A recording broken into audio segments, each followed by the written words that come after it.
You're listening to Talk of Champions, an Ole Miss Spirit podcast with Ben Garrett. It's time! It's time! It's time! It's time! It's time!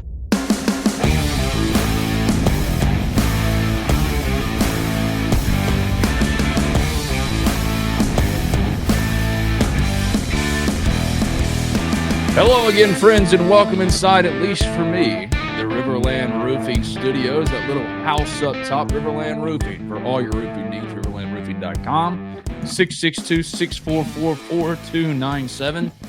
It is Tuesday, January 14th, 2025. I'm Ben Garrett. He's Zach Berry. We both write for the Ole Miss Spirit, omspirit.com, an affiliate of On3. Sign up today for the low, low price of $1 to talk all things Ole Miss all day, every day at the Ole Miss Spirit, omspirit.com. Zachary, how we doing? We're good. I've managed to dodge whatever stomach bug has been going around our neighborhood. So the last 8 to 10 hours in this house have been pretty challenging. But look, we persevere. We got to dig deep. We got to really show some grit. This is what you do. This is what you spend all those hours in the weight room for. So we're good. It was a nice stomach bug dentist trip combo. But both kids are at school today. So look, the apple doesn't fall far from the tree, Ben. This house is built different. We're good. Oh, we're good. 10 toes down, standing on business is the Zach Berry household. At Zach_Berry on Twitter. We don't quote Eli Drinkwitz in this house. Well, that's what my oldest daughter, Gracie, the 12-year-old behind me, that's what she always says. Whenever my mom, or her mom, not my mom, my wife, Emily, says something in response to me that's kind of like a nice little, hold up, Gracie will go, 10 toes down, standing on business. And I'm thinking, okay. Yeah. Well, she way cooler when she says it. She's not a sports fan, though, so she didn't get it from Eli Drinkwitz. When did this become like a part of the everyday kid lexicon? I don't know. But I hear it every single day, and you hear here on Talk of Champions every single time. Our friends at RiverLand Roofing, thank you to Billy and Scott, their family. Continue to pray for them as they go through some stuff, but a lot of things in the new year. Right now, this day, as we're coming off the weekend, some movement has happened in the portal. Ole Miss football is in its all season, well off into it, but they continue to pursue all kinds of different options to build out the roster. What's the biggest development since we last talked in regards to where Ole Miss is in its roster building efforts, Zachary? Yeah, so since we last spoke, I believe Ole Miss added Trey Hall, the Mississippi Gulf Coast running back. He was a guy that had been, I know we love these buzzwords, the silent commit. He once he received the Ole Miss offer, he took a visit rather quickly, and the meeting went well with the coaching staff, and they think that he can bring something to the room. So he jumped in and went public with it over the weekend. And then we also had on Monday, so we were recording this on a Tuesday, so this was yesterday. The long-awaited quarterback dilemma has been solved as Ole Miss added former four-star Pierce Clarkson to the room. It's kind of the kind of what we were saying Ole Miss is going to have to do, right? They were going to have to, go after someone who was willing to come in and learn, willing to understand the role, understand the assignment. And Pierce Clarkson is that. He redshirted at Louisville and then played sparingly this season. So interesting take as far as the frame. There's some intrigue there with the talent. Dual threat guy, played at a highly talented high school program out in California. He played at St. John Bosco, won a ton of games out there with the Braves. So that is something that I think is a plus for this guy that's played a lot of high level football in high school, and then obviously was in the ACC program up in Louisville. And then also, we'd be remiss if we didn't mention his father, Steve Clarkson, runs. It's probably the quarterback retreat and Elite 11 are the two upper echelon camps for quarterbacks And so he's out there working with NFL, college, high school, middle school, like he does it all. So certainly doesn't hurt there that you pick up the son of, arguably one of the best quarterback coaches, gurus, whatever you want to call him. So 2 big commits there, 2 big needs. And then I'm sure we'll get into the secondary movement that we've seen over the last 24 hours. Yep. I had to switch the banner because it said the flagship from when Zach last was on StreamYard, and I didn't even notice it. Talk of Champions is brought to you by RiverLand. This is Talk of Champions. Energy. Yeah. It's all the same thing. We're all together in this at the Ole Miss Spirit, OleMissSpirit.com, and affiliate of On 3. Yeah, they solved the quarterback issue, if you want to call it that, problem. It wasn't really a problem. It was more of just a need to be addressed with a dual threat quarterback from Louisville. They went the gimmick route, which we kind of called and expected them to do. They really entertained as many candidates for the quarterback edition that they possibly could, including potential starting options to compete with Austin Simmons next year. But ultimately, they settle here on the Louisville quarterback. He adds the rushing component that Austin Simmons doesn't have quite in his arsenal like Jackson Dart. He is not the runner of Jackson Dart. Now, not to say that they're going to immediately incorporate this player into the offense in that way, but running quarterback is a big part of what Lane Kiffin does offensively. So if Austin Simmons can't handle that end of it, or if they're not as productive in that end of it, it has to be a part of their offense. And that's where this kind of makes sense.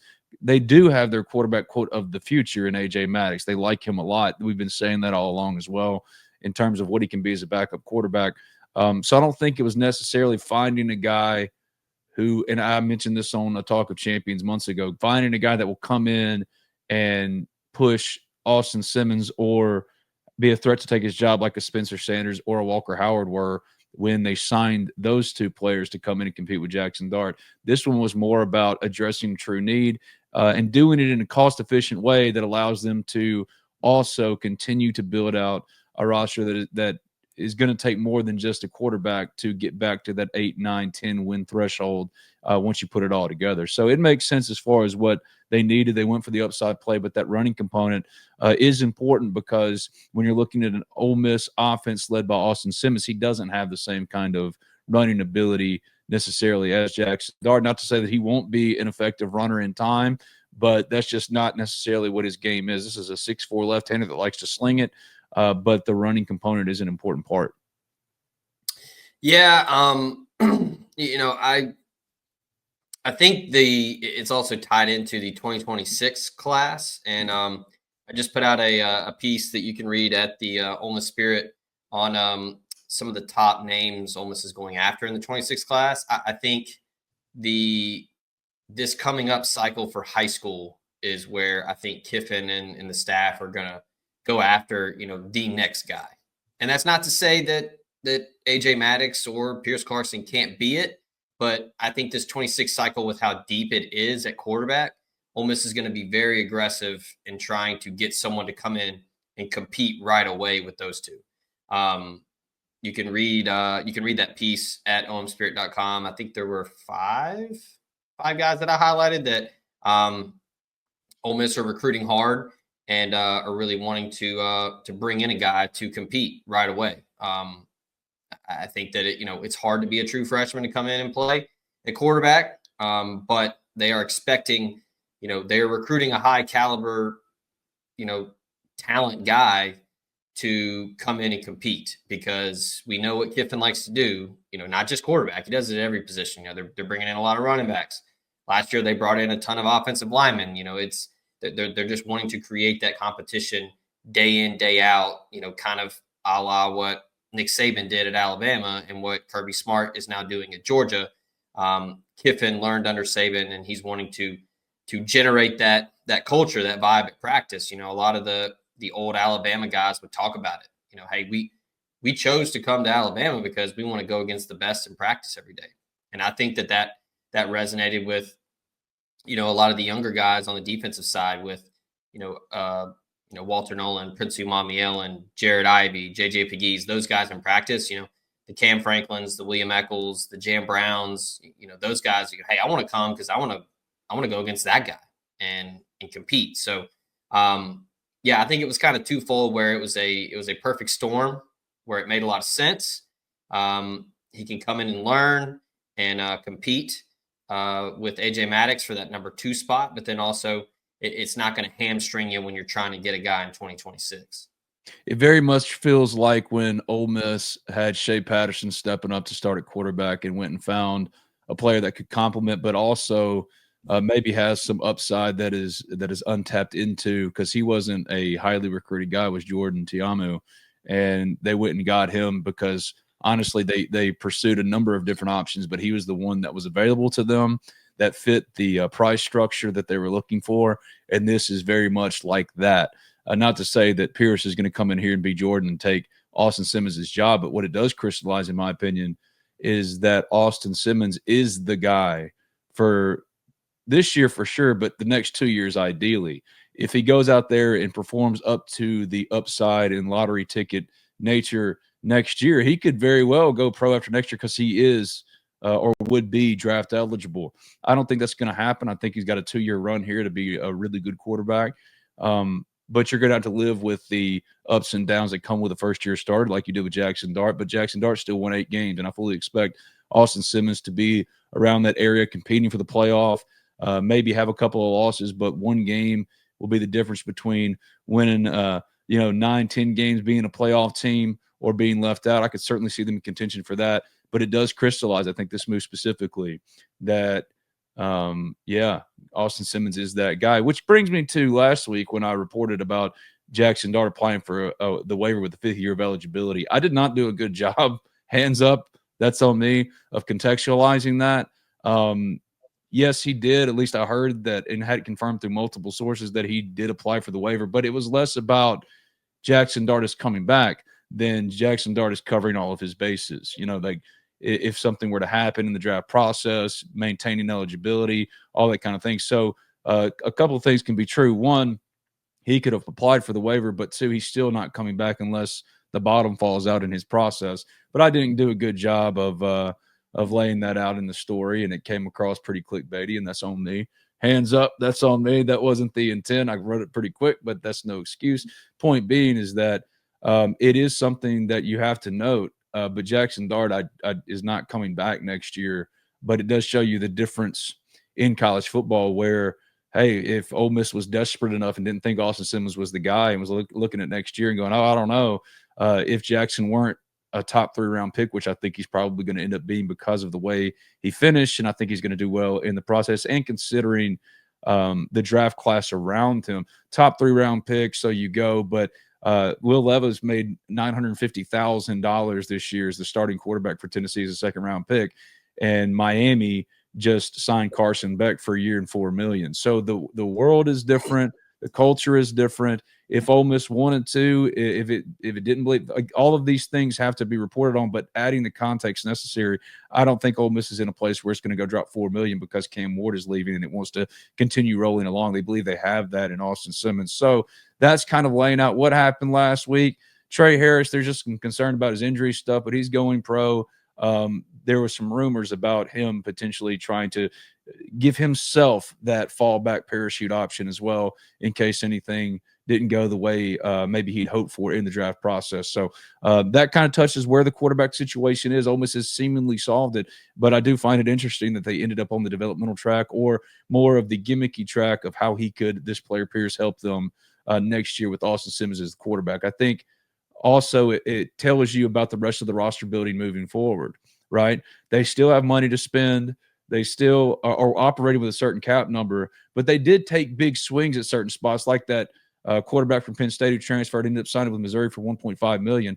They went out after players like this to try to kind of add competition in that way to the room. But as Walker Jones, the head of the Grove Collective, said on this podcast weeks ago now, the numbers for quarterbacks this cycle specifically were absolutely insane, which isn't probably a surprise because it's quarterback, but that also tells you why they ended up in this place, because of the numbers, where they stand with a quarterback they like a lot and a number 2 quarterback that they believe has real upside and they like a lot, and trying to stay within the parameters of building out another playoff contender, knowing that they're not just going and signing one guy that's going to be the difference, like maybe last year was with Princely and Walter Nolan and guys like that. Yeah.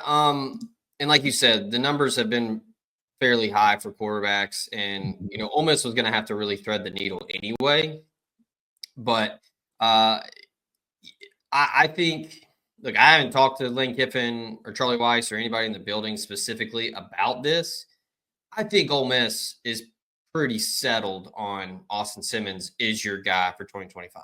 And I don't think that's not like a hot take or anything. But yeah, I mean, if you can bring in someone that is a, break glass in case of emergency guy that is solid, then yeah, you got to try. You mentioned the Bo Prigla, he was wanting to go start. He left Penn State in the middle of a college football playoff run because he knew he had to go out there and take visits. Anthony Calandria was an interesting one, a guy that started at Virginia, but is still kind of a work in progress. He's young, but would have made a lot of sense because he's a dual threat guy. He's versatile and he's still young.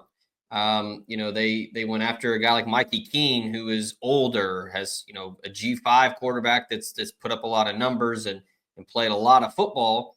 But I think that he was going to come in to be a Spencer Sanders type. So it was always going to be difficult. Ole Miss, if you're going to just land on a guy that's a former 4-star son of a quarterback coach and a guy that played at one of the best high school programs in the country and was signed to a Power 5 or Power 4 team, then yeah, I mean that's a hell of a hell of a thing to stumble into. So, look, it people say it on our board all the time, Dan, and I agree. Kiffin's gonna figure out quarterback. Like, just everybody take a breath, and it's gonna be fine. He has shown over the years that he will figure it out. So it looks like they have figured it out, and I'm excited to see what that room looks like in the spring and how that competition shakes out for that number 2 spot. Because look, we've said it, we've been beating the drum for the last 4 or 5 months. The staff really likes AJ Maddox, and I've seen it on the field in person. I mean, the dude whips it around. I mean, he's got some legitimate arm talent. So this isn't like, we got to go find somebody to put behind Austin Simmons. Like, no, they believe in AJ Maddox, and there was a reason Ole Miss went after him hard and flipped him from Texas A&M. So, yeah, I mean, I think the future is bright for Ole Miss quarterback, and I'm excited to see what this room looks like and then what they do in 2026. As you see on your screen, for all your roofing needs, it's RiverLand Roofing, the little house up top, riverlandroofing.com. 662-644-4297 is the number to text or call. For all your roofing needs, few, if any, are doing more for Ole Miss in the name, image, NIL, image and likeness space than RiverLand Roofing. So our thanks to them. You touched on something that I think is quite important in regards to the quarterbacks, and it also kind of brings into focus how they're approaching it moving forward. They're going to go get a high school quarterback because last cycle they skipped a high school quarterback because they were going to get a transfer to come in and compete with Austin Simmons, to compete with AJ Maddox.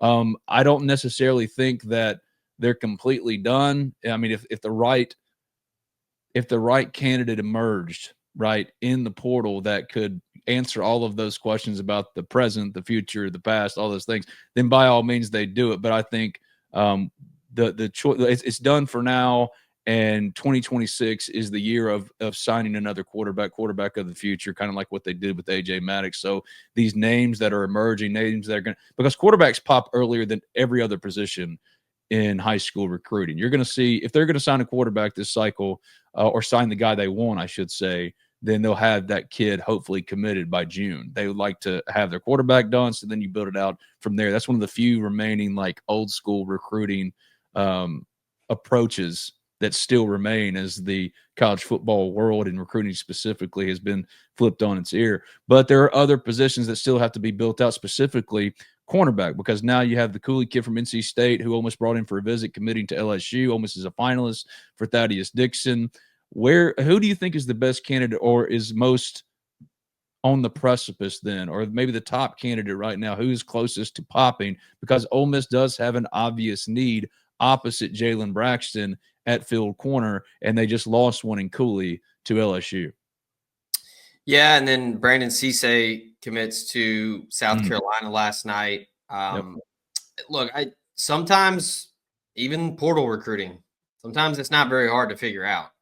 Ole Miss really liked Cisse and Thaddeus Dixon. Lane Kiffin went to Sumter, South Carolina last week to see Brandon Cisse. And him committing to South Carolina, and this isn't the look, everybody calm down. This isn't me saying Ole Miss passed on him. This is Ole Miss was in a fight with South Carolina to get him. He opted to stay close to home, play at South Carolina. Could mean that Ole Miss potentially flips some attention to Thaddeus Dixon after, Kiffin went to see him. He had the visit. Nothing was really moving. Two things can be, true at once, right? Where they're like, hey, we need to start making sure we got all of our T's crossed and our I's dotted with Thaddeus Dixon if Brandon Cisse goes to South Carolina. Now that he has signed with South Carolina, I think all signs point to Thaddeus Dixon for Ole Miss. I heard a lot of positive buzz from his visit over the weekend. He was hanging out with Kelvin Bolden at the basketball game. He was courtside. Everything that I heard from his conversations with the staff were very positive. And he, as far as I know, and I have yet to see anyone, including our very own Pete Nakos, EJ Holland, Clayton Safey, and the guys over at the Michigan on 3 site were never able to confirm if Thaddeus Dixon took his visit. So I think it's safe to say he didn't. So right now, Ole Miss is, they're kind of in the, in the lead. They got the last visit. What's he going to do? Is he going to go somewhere else? I know that Pete Nakos reported this morning that there were some rumblings he might try to take a visit to Texas, but I heard that a decision could possibly come this week, and the Ole Miss buzz is pretty palpable, and Ole Miss seems pretty confident right now. And look, the sales pitch is pretty strong, Ben, right? I mean, you bring Trey Amos in for 1 year, and he damn well might be a first-round pick. So the development and, working with Pete Golding and Brian Brown and that defensive staff and really, really putting together a hell of a final campaign in college. He's probably going to be a late first-round pick, early second round. And, hey, Thaddeus Dixon, come over here and just pick up where he left off and do the same thing. So I think that's where Ole Miss is at right now as far as, who is possibly next to pop. There was some, rumblings about Emmanuel Pregnan, the SC offensive lineman. He never took a visit. He committed to Oregon this morning. So that's kind of what you got to do, right? I mean, we say that all the time with high school dudes, follow the visits. Typically in portal recruiting, like if there is not a visit, it's almost a 0% chance that anything's happening. Barring there being a no contact tag and, there already being some back channeling. If God doesn't visit, it's probably not going to happen. So that's something to keep an eye on when you're looking around at who could be next or who Ole Miss is prioritizing. It's pretty clear that if they're taking visits, then they're somewhat of a priority, or at least, hey, we gotta take this guy through the interview process and see if he's worth it and he's a good fit. Protecting homes and businesses from the whims of nature, you need more than just quality materials. You require RiverLand Roofing. Licensed, insured, and certified, RiverLand Roofing offers not only the assurance of excellence, but a tailored approach to your unique structural needs and budget. To learn more about what RiverLand Roofing can do for you and the community, call them at 662-644-4297 or visit riverlandroofing.com. This is Cali. With C Spire's blazing fast nationwide 5G network, she's got her fans in the palm of her hands. Live streaming her Mississippi Blues from her phone wherever she is. To out there wherever they are. Right now, get the latest 5G phone on us. Only at C Spire, customer inspired.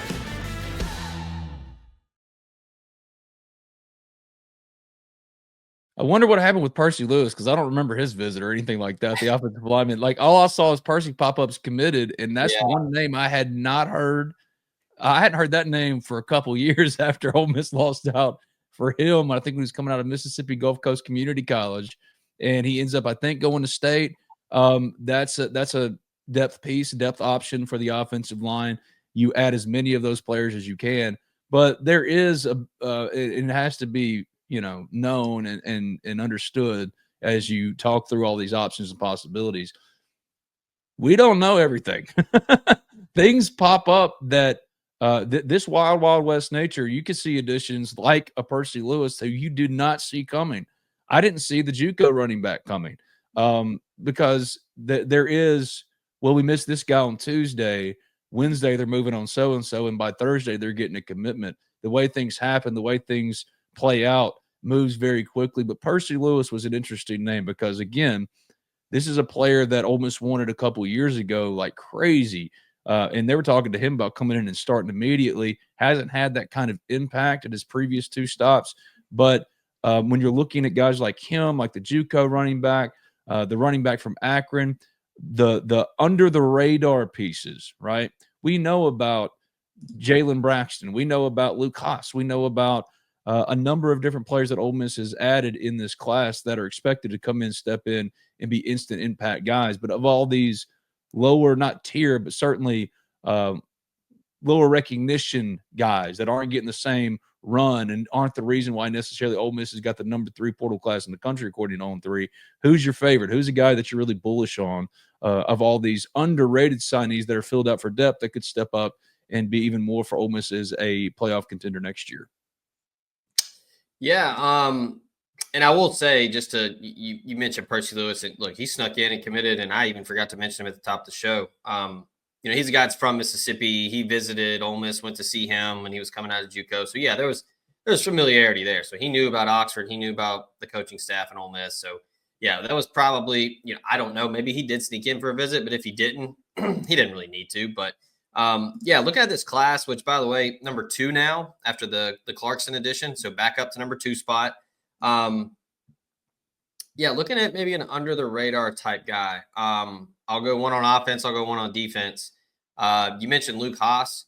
I think Trace Bruckler is one that's underrated because I do think that he is going to allow Ole Miss to be versatile at the tight end spot. He's a guy that is a very willing blocker and someone that is exceptional at that. I think that's going to allow Ole Miss to put Luke Haas out in the slot or put him out wide. I think same thing with Daquan Wright. Both of them are very athletic guys that can kind of get out in space and act like bigger wide receivers, especially Haas. And that's not a knock on Wright. He's just bigger than Haas. But I think that's a very strategic and schematic addition. I know a lot of people were scratching their head, why is Ole Miss getting another tight end?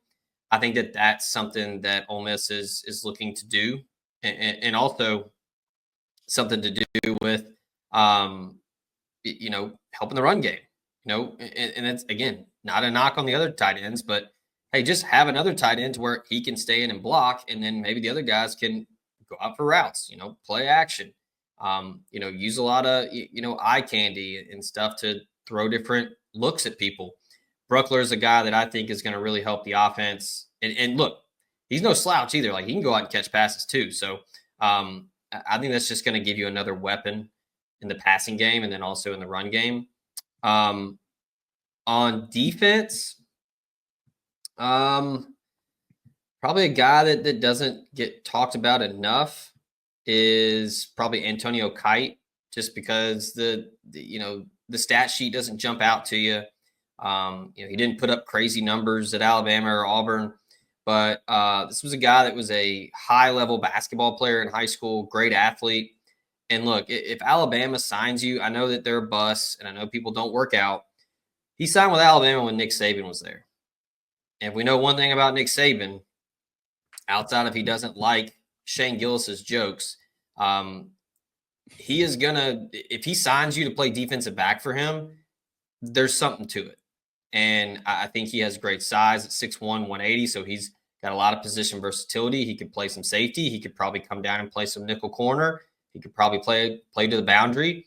But I think there's something to him being a very good athlete and someone that has been in a Nick Saban system and has played in the SEC. So I think that's a very underrated signee right now because of, people keep asking about, well, what about Thaddeus Dixon? What about the secondary? They're going to add more.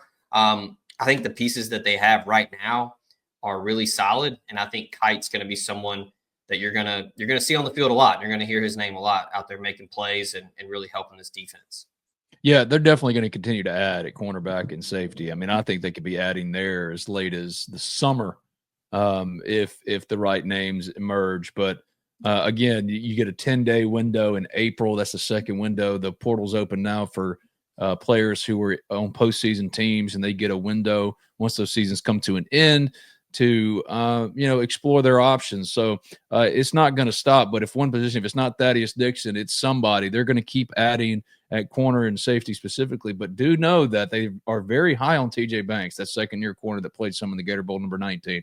They really like TJ Banks. They like Nick Cole. There are some in-house options that will go along with these external options that they're bringing in to essentially do as Trey Amos did with Jalen Braxton, step in and start, or if it's a Thaddeus Dixon. It is notable that they missed on Cisse, that they missed on Cooley, because both of those players could have helped them, and they need bodies in the room. But you don't count the misses, you only count the hits, because in portal recruiting, it's a absolute crapshoot. If Ole Miss gets a Thaddeus Dixon, which is not a sure thing, but if they were to get him, he could go back to Washington, he could go to Michigan. There are a number of options for Thaddeus Dixon. But if he did come to Ole Miss, that solves it right there. But there are some players, like you mentioned, Antonio Kite, in the class already that have some positional versatility and some upside that you like a lot. For me, the defensive signee so far that I think can make an immediate impact. Pick any of the three linebackers, Jaden Yates, Taj Chambers. I mean, they've got some real talent to replace Chris Paul. But one guy, Jaden Yates, for me, that sticks out because of the production at Marshall, and also considering where he's ranked. He's almost I think he's in the 900s as far as transfer ranking according to On3, which doesn't really line up with his production, and taking a step up from a lower level going at Marshall and now going to Ole Miss. I think that kid could be an absolute monster. And then on the offensive end, pick a running back for me. That could be it. I was going to go with the backup tight end too, because look, man, I love me some 13 personnel. I love me some 13 personnel, especially if you can use a tight end or two as big wide receivers, and Ole Miss has two of those with Daquan Wright and also Luke Haas. And I think you'll see a lot of Luke Haas split out, like you mentioned, and that's the modern NFL, a big tight end. But that's another one that I had not heard anything about until he committed. So Zach was on that one. I was not, but we will stay on top of all of this stuff as best we can at the Ole Miss Spirit, OleMissSpirit.com, affiliate of On3, all day, every day.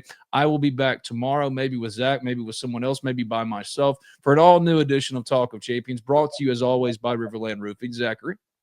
I do have to ask, Okay.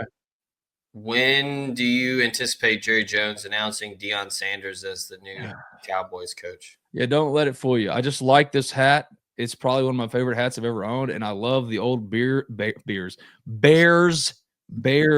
insignia there. I've been a diehard Dallas Cowboys fan my entire life, but dude, the way Jerry handled that, first of all, it's the most quintessential Cowboys way to handle something.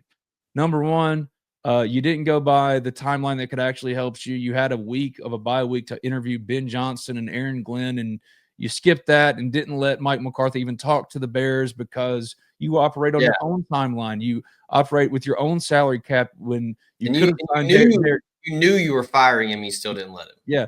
Derrick Henry, his cap hit was $5 million this year. You had $20 million in cap flexibility. You could have signed them if you wanted to. The way the Cowboys operate are unlike any other organization in football. It is purely a marketing blitz. It's purely everything is wrestling. So in that respect, knowing that the Cowboys haven't been to an NFC championship game, let alone a Super Bowl, since 1996, and I've lived through all of it. I lived through Tony Romo's fumble snap against the Seahawks. I lived through the Dez catch, non-catch rule. I lived through all of it, seeing the best Cowboys team still fall short. At this point, they're not anywhere close to those teams. So, yes, lean into the entertainment factor then.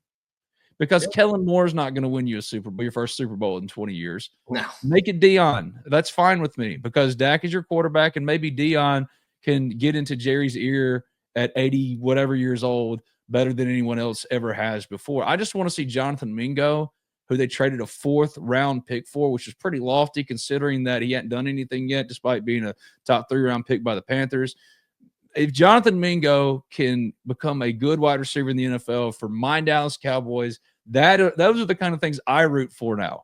I don't root for a team that's going to make the NFC Championship game that has a real opportunity to go win a Super Bowl. I root for individual stories. Like, I really hope Jonathan Mingo works out because I covered Jonathan Mingo. I talk to him regularly, and I would love to see him be the next great Ole Miss wide receiver in the NFL, to be that next A.J. Brown that many thought he could be, and that the Cowboys traded a 4th round pick for. But no, Deion's probably just going to get a raise. That's what's going to happen. He's going to get a raise, stay at Colorado, and, Jerry will go hire Cliff Kingsbury. It would be actually fun if he hired Lane. But there's no way if that Lane and Jerry would ever be able to coexist. And Lane's happy. I'm not trying to start something or anything here. Yeah. I'm just thinking, I have to weigh, one, as an Ole Miss media person, what's the truth? The Cowboys aren't going to talk to Lane Kiffin. But as a hardcore Dallas Cowboys fan, and knowing how unique and miserable it is to work for Jerry Jones, who is a dominant personality like a Deion that is also offensive minded, because that's where all the money's poured into with CD and Dak. Lane he'd be the one to say, Jerry goes, I want to do this. No, I'm going to do this. But that's not happened. That's a pipe dream. And I would rather Lane Kiffin stay as the head coach at Ole Miss for as long as he wants to, because Ole Miss is always going to win 8, 9, 10 games with Lane Kiffin as his head coach. Point is that do not expect the Cowboys process. No one cares about this, but no one expect a normal process with the Cowboys, because you never get normalcy. You get insanity, a circus-like atmosphere. It's all about stealing headlines. So, of course, it'll be Deion or it'll be whoever. But I fully expect to be back here next year talking about why Dak is now 2-5 or whatever it is in the playoffs. Even though it's not Dak's fault that his number 2 wide receiver was a developmental kid from South Alabama. But that's neither here nor there. But, yeah, that's where I'm at. I'm trying – it's a weird time right now for football because so much is happening, but games on the field are not great. Like the NFL, those games this weekend weren't great. They were just as bad as those college football playoff games. And I'll be honest, I've enjoyed – the college football playoff has been exactly what I wanted it to be. So that's what I was going to bring up. It's been perfect. Since we're already talking about the inferior product, a.k.a. the NFL, yep, I did have an insane stat. Okay. Since 1996, so 29 years, who do you think – which NFL franchise has the most 1,000-yard rushers? Since when? Since 1996. The most 1,000-yard rushers. I have no idea. It is the Tennessee Titans. I almost called that because of Derrick Henry for his first 6 years, historic, then 23 1,000-yard rushers. Insane. So the closest. Ashton Genty's going first overall to pair with Will Levis. The closest to the Titans is 18,000-yard rushers, and that's the Bengals, Vikings, and Steelers. Cowboys are right there at 17. Yeah, I saw this the other day, and I was like, hold on, what? And then somebody did the research. So you had now I've lost it. But yeah, you had Eddie George, Chris Johnson, Derrick Henry, DeMarco Murray, Lindell White, like all these dudes that you kind of forget. Like, oh yeah, the Titans used to have some dudes. Dude, it's Chris Johnson. Like Chris Johnson was a phenomenon, man. Out of East Carolina. If he had stayed healthy, he would have been a lot of fun for a long time. Long time. He was Alvin Kamara before Alvin Kamara. Chris Johnson was the best. All right. Eddie George had 7. Chris Johnson had 6,000-yard seasons. Mm-hmm. Derrick Henry had 5, and then you had Tony Pollard with 1. DeMarco Murray, but that was with the 17-game schedule. And I get it. Chris Brown had 1. Travis Henry 1. Lindell White 1. DeMarco Travis Henry, former Tennessee Vol. Yeah, crazy. Wow. The Titans are an absolute joke right now. They are easily. I would put them up there with the Browns as the laughing stock of the NFL right now. And the Saints. Shout out to my guy, Chase Parham, who loves him some Saints. But the Saints are in a miserable cap situation. Here's the thing. Tennessee would be a perfect landing spot for a Jackson Dart because one, the room is solidified. You do have the guy that's there and Will Levis, the guy, and the guy that's going to replace him. That is not solidified.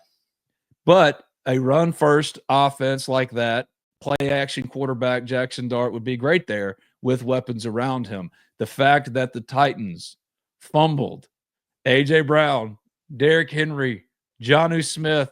I mean, there are a number. The Jonnu Smith doesn't belong in that group, but you get what I'm saying. Like they had a real core and ran Ryan Tannehill out as their quarterback, expecting to win. Here, Jackson Dart would fit perfectly in a spot like that. So in a quarterback class where the top names are Cam Ward and Shedeur Sanders, neither of those guys did anything last year to make you think that they're the obvious 1-1. So I think that the Titans could go Travis Hunter 1 and then take a Jackson Dart in the second or third to compete with a Will Levis and have a realistic opportunity to go out there and beat him like you did in Oxford, Mississippi a couple of years ago. I hope the Titans trade down and get 2 first-round picks because I'm not super in love with the quarterbacks in this draft. I mean, I would Cam Ward, that would be fun. I think he would be a fun NFL quarterback over Shedeur. Because I haven't seen it with Shedeur. So I'm fully expecting the Cowboys to hire Deion, to trade the awful, terrible cap hit that it'll be for Dak. $50 million in dead money, and they talk about the money they don't have, and then they'll just take the hit because it's Deion and draft Shedeur Sanders, and the circus rolls on. Good football. That's for other more competently ran organizations than by a senile 80-year-old. So, again, don't let this fool you. I've loved the Dallas Cowboys for as long as I've been around Ole Miss sports. So that's my entire life. You go look at my fridge right now. I'm wearing a Build a Snowman when I'm a kid with my brother, decked out in one of them Ole Miss starter jackets and a backwards Cowboys hat. I mean, I'm a simple man. It's been pretty much the same since day one for me. I just would like to see one more Cowboys Super Bowl before I die. But I tell you what, I would much prefer to see Ole Miss make the playoff and make it to Atlanta because this is my community. So the Cowboys can't hurt me anymore. These are my people, and we thank you for joining us on Talk of Champions. RiverLand Roofing for all your roofing needs. The little house up top, riverlandroofing.com, 662-644-4297. Hey, what are you doing this week, man? We always just talk about business. Tell me, like, what's going on in Zach's world real quick. You got 30 seconds to shine. Go. Nothing much, honestly, just work. And then this weekend, it'll be a good time for us as the kids will go to the in-laws, and we will do our best to celebrate me taking another lap around the sun. So that'll be Happy fun. Birthday. Happy early birthday. Yeah. Sorry. Humble brag. I didn't die for another year, but that's something to celebrate. It'll be good because look, we had Christmas break and then we had the snow days. And I mean, dude, I had at least 5 or 6 kids in my house for like 5 days straight. And it'll be nice to have a quiet house. And then, we got Severance season 2 starting on Friday. So congratulations. I haven't watched TV, feels like in months, man. I gotta figure out something because I'm bored out of my mind. But I will say, the Lane Kiffin stuff with the Sidney Thomas RTR, and then like how Lane took that and flipped it with the picture of Nick Saban. Okay. Perfect, Nick. Like Lane Kiffin is ungettable, man. Like he is ungettable. First of all, how do we know she's telling the truth? That's true. She could have just made it up. But even if she didn't, let's just assume that it is true, just because the fact that everyone came out and said it's Lane, it's Lane, it's Lane. She says it's Lane. But then Lane goes, no, it's Nick Saban. Like, you can't argue with that. You can't argue with that. Also, they didn't. He's hilarious. 2 things. They didn't specify which sport. Mm-hmm. That's true. Tony Vitello still exists. Who could the other candidates be? Bruce Pearl.